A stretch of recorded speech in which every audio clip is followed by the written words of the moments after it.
Ramai yang tanya saya cara untuk membuat untung besar dengan Arahnu. Secara jujurnya, saya boleh katakan tidak ada keajaiban dengan teknik Arahnu. Arahnu merupakan satu institusi yang memberikan pinjaman kepada kita yang charge-nya sekitar 14% setahun. Dan saya kira charge 14% setahun itu sangatlah tinggi, namun ia sedikit rendah berbanding charge hutang kad kredit.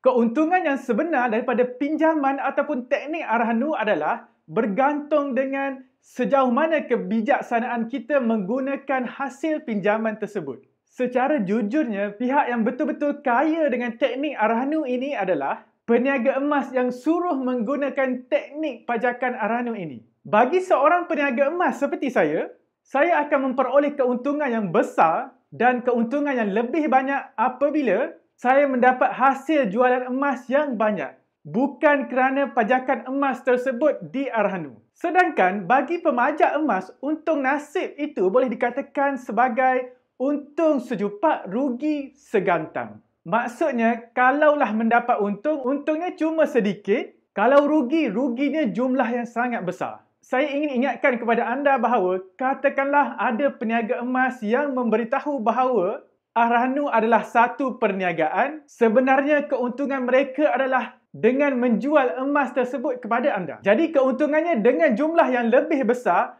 sebab orang membeli emas dengan lebih banyak dengan menggunakan teknik pinjaman Arahnu yang saya beritahu tadi. Bukanlah peniaga emas mendapat untung hasil daripada teknik pajakan emas tersebut. Pengalaman mentor saya, Encik Muhammad Zulkifli bin Syafi'i yang berkawan dengan ramai otai-otai dalam pelaburan emas, majoriti otai-otai ini tidak bermain dengan teknik pajakan Arahnu. Mereka memandang Arahnu sebagai satu teknik untuk memusingkan modal bisnes sahaja. Mereka bukanlah menggunakan teknik beli emas dan pajak, beli emas dan pajak, beli emas dan pajak. Kerana cara begitu telah terbukti menjerat pelabur emas ke dalam belenggu hutang. Secara asasnya, ia sebenarnya bukanlah menggandakan pemilikan emas, tetapi ia menggandakan pemilikan hutang. Persoalannya sekarang, bagaimana yang dikatakan boleh membuat untung dengan teknik Arahnu? Sebelum tahun 2012, teknik ini sangat popular yang dinamakan sebagai teknik manipulasi Arahnu. Atau juga ada yang memanggil sebagai teknik rempit emas. Kerana ketika pada tahun 2012 itu, saya boleh katakan harga emas menaik secara konsisten. Teknik manipulasi Arahnu ataupun teknik rempit emas tadi sebenarnya ialah satu teknik memanfaatkan pinjaman Arahnu tersebut untuk menambah pemilikan emas yang lebih banyak. Dengan harapan emas yang dibeli melalui pinjaman tadi boleh dijual apabila harga emas naik melepasi kos manipulasi Arahnu. Jadi secara asasnya,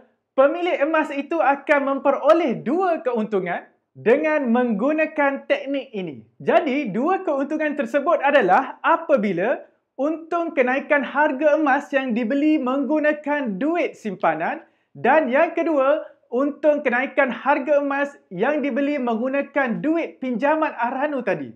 Secara teorinya, harga emas naik, kita memperoleh keuntungan. Apabila harga emas jatuh pula, kita berpeluang mendapat pemilikan emas yang lebih banyak hasil daripada duit pinjaman Arahnu tadi. Maksudnya, kita boleh tambah pemilikan emas hasil duit Arahnu yang kita cagarkan emas tadi. Namun, adakah ia untung dua dalam satu? Jadi, untuk menjawab persoalan anda tadi, adakah teknik ini untung ataupun rugi? Jom kita ke video part yang kedua untuk tahu apakah kos-kos yang terlibat untuk kita menggunakan teknik manipulasi Arahnu ini. Jadi, jom.